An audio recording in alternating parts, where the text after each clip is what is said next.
What's up, gangsters? Here I am, once again with a new series. Because, can't have enough of those, right? But I do think that this is gonna be a cool one. Because what I want to do is, I want to talk to you guys about controversial movies. I know that's not exactly the same as disturbing movies, in case you thought so. I mean, quick recent example, you all remember The Interview, right? The movie was pretty controversial, but wasn't disturbing. I want to do this per theme, and you've probably already saw it in the title. The first theme would be religion. Other themes could be things like, I don't know, like race or homophobia, violence, just sex in general. Can you imagine that? Or, like comedies or documentaries. There's choices enough. It's gonna be fun, guys.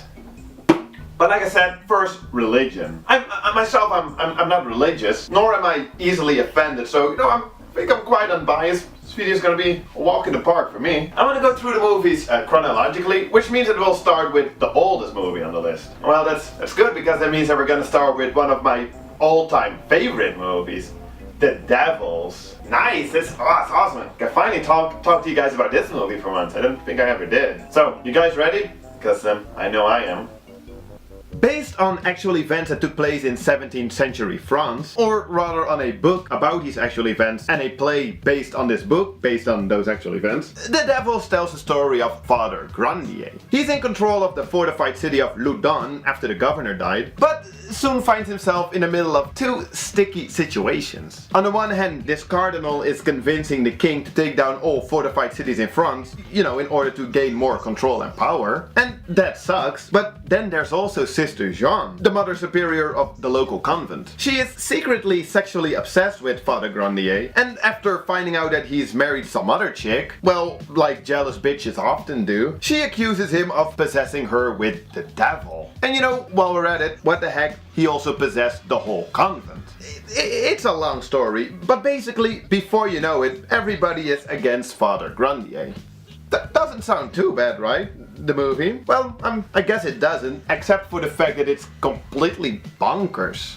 Really, its most infamous scene, dubbed The Rape of Christ, to this day is still being cut from every official release. I own the movie twice, one released by the British Film Institute, which is the best official release, but it's cut. And then I have this bootleg version, which sucks quality-wise, but at least it's uncut. And this Rape of Christ scene, it's pretty out there. Nuns burning the Bible, sexually assaulting a statue of Jesus Christ, and a priest masturbating to the side of all of this. Needless to say, it caused quite a controversy. Mostly actually with the film censors. Really, the movie's censorship history, it's a mess. And you know what? It's a fucking shame. Really, because this movie is quite the masterpiece. The performance by Oliver Reed as Father Grandier is outstanding, as well as the character itself. It's so rich and complex. Vanessa Redgrave as Sister Jeanne, as well as most of the supporting cast, they're awesome as well. The somewhat both modern and surreal looking art and set design, in combination with the costume design, oh man, it's a feast to the eye. The almost black and white color scheme, all of it so well photographed, so many beautiful shots. Whew. And to top it off, an abstract, hypnotizing soundtrack to go along perfectly with all the crazy shit we get to see. God damn, I love this movie. I can't do it justice in just such a short video. But to sum it up, it's a fascinating, interesting, true story. Great performances and characters. Grandier is right. It's beautifully made, it's crazy, it's disturbing, it's this semi-surreal mixture of art house and exploitation, oh man. Fucking Warner Bros, they own the right to this movie, and still to this day they refuse to have it be released like uncut, or even in high definition. It's such a shame. I mean, sure, the movie is good as it is, even in its cut form, it's a good movie. It's just, like a movie like this, it really deserves like a Criterion treatment, Well, we can always dream.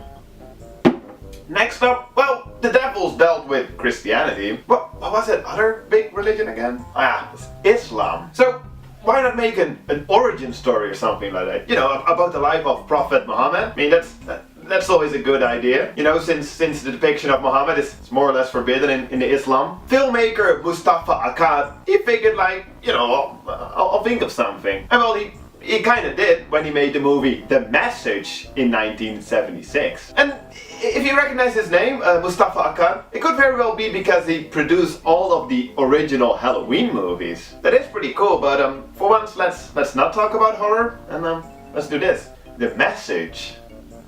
I know jack shit about Christianity, let alone about Islam. So it's kind of funny that most of the early days of Islam I've actually learned from this movie. That again makes sense since that was the intention of Akkad with this movie. You know, to make a bridge of understanding between Islam and the West. So in case you're like me, let us educate your ass. So, it's the early 7th century and we're in Mecca, in what is now Saudi Arabia. Everybody is just minding their own business, worshipping one of some 300 gods. But then all of a sudden, along comes Muhammad, claiming that God speaks to him. You know, that he's his messenger. Saying that there is only one God and, well, basically that everybody is wrong about everything. So, naturally, everybody dismisses him, saying like, oh, you know, he's just crazy, he's just a fraud. But he does make some good points, like, hey, maybe we shouldn't bury newborn girls just for the hell of it. So he does build up a little following. Soon the rest starts to consider him and ends following as a threat, so they leave Mecca, eventually finding a safe space in Medina, where Muhammad's following grows even further, and well, long story short, then there's some epic battles and in the end everybody joins Islam. Huzzah! That's the gist of it. I mean, the movie runs for 3 hours. It's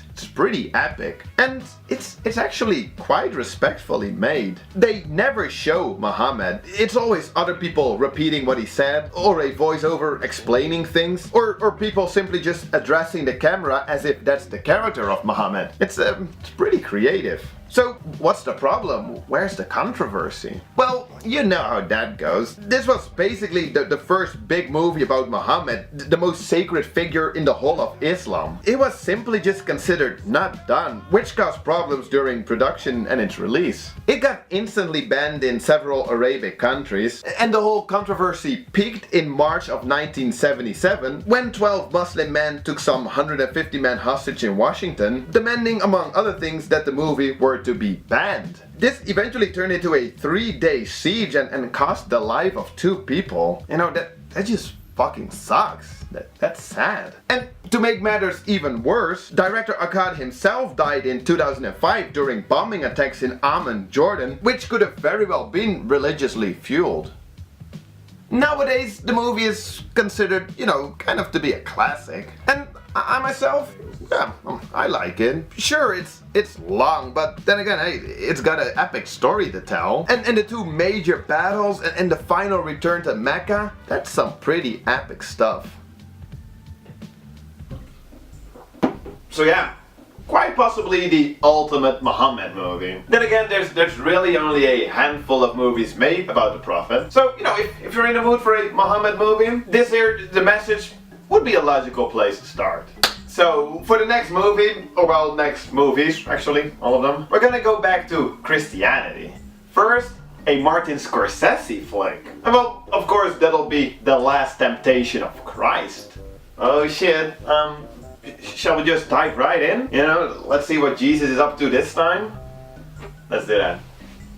Adapted from the already controversial novel of the same name, The Last Temptation of Christ tells the story of, well, Christ, you know, Jesus Christ, played by Willem Dafoe. And the movie starts with a little disclaimer stating that it's more of a fictional exploration. So we get a much more human Jesus, in a way much more relatable. You know, he's struggling with a lot. I mean, it's not every day you find out that you're the Messiah, but it still follows the original story. Jesus meets up with John the Baptist, there's the cleansing of the temple, the Last Supper, the crucifixion, of course, gotta have that. And he's turning water into wine, curing blind people, you know, Jesus stuff. So, what's not to like about that? Well, like I said, Jesus is portrayed very human, and usually humans are much more flawed than divine figures. For example, early on he is seen making crosses for the Romans, you know, to crucify convicted Jews. That was considered kind of a dick move. In general, he's just much weaker than the official story would like you to believe. He's not always happy with him being chosen by God, and then we haven't even talked about the titular Last Temptation, which is gonna be a bit of a spoiler, so spoiler alert. Let's do this thing with the time mark again, okay? Okay. So there he is, hanging on the cross, you know, sacrificing his life in the name of God, when all of a sudden this angel appears and offers him a deal. Sure, it would mean that he is not the true Messiah, but hey, at least he could live out a peaceful life. So Jesus accepts. That already is a sacrilegious sign of weakness, but then to make matters worse, in this peaceful life he marries and bangs Mary Magdalene. And that's just crossing the line. In the end, it's all good since he overcomes this last temptation, but several religious groups were not happy. Already during production there were several big protests, you know, since the source material was already known, but also during its theatrical run it got quite out of hand when in Paris a Christian fundamentalist group set a theater on fire. It's not cool, guys.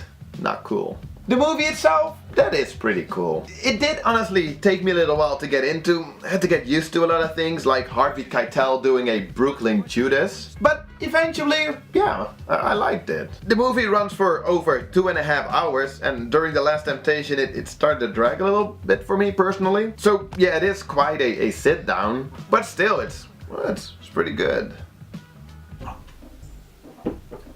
It's worth checking out. Although, unlike with The Message, please don't use this movie to educate yourself on the religion. I mean, they're not gonna like that. So, but, you know, in case you like this story, you know, about the life of Jesus Christ, but thought that the 15 minutes spent on the trial and the crucifixion of Jesus, you know, that felt a little rushed, you're gonna love the next one. Of course, it's The Passion of the Christ. Yeah, you thought that Willem Dafoe just now had a tough time? It's like a trip to Disney World compared to what's coming up now. Woo. Mel Gibson. The guy's always surrounded by controversy, isn't he? Be it Braveheart's historical inaccuracy, Apocalypto's portrayal of the Mayas, or simply just his apparent homophobic or misogynistic behavior, there's always something going on. So why not also just direct a movie where Jesus is being tortured for some 2 hours? Because that is basically what this movie is about. We're shown the last 12 hours in Jesus' life, plus some flashbacks that don't really add a lot. Basically from the moment of his arrest in the Gethsemane garden up to the moment of his death on the cross. And well, there's some resurrection going on afterwards, but hashtag no spoilers. And I honestly don't really know what to say about this one. I mean, it's fucking brutal. Jesus Christ. See what I did there? But really, there's whipping and bang, bang, bang, bang, bang, bang, bang, bang. There's no end to it, really. I guess it's to show how much Jesus had to sacrifice, but Jesus. Oh, did it again. And sure, it's a lot. I mean, being sentenced to death by crucifixion is one thing, but then to also have to carry your own cross, that just sucks. Especially if you've been tortured half to death hours before. The thing is though, this movie is pretty well made. First of all, it has balls. And not just for what it shows, but for being shot completely in Aramaic, Hebrew and Latin.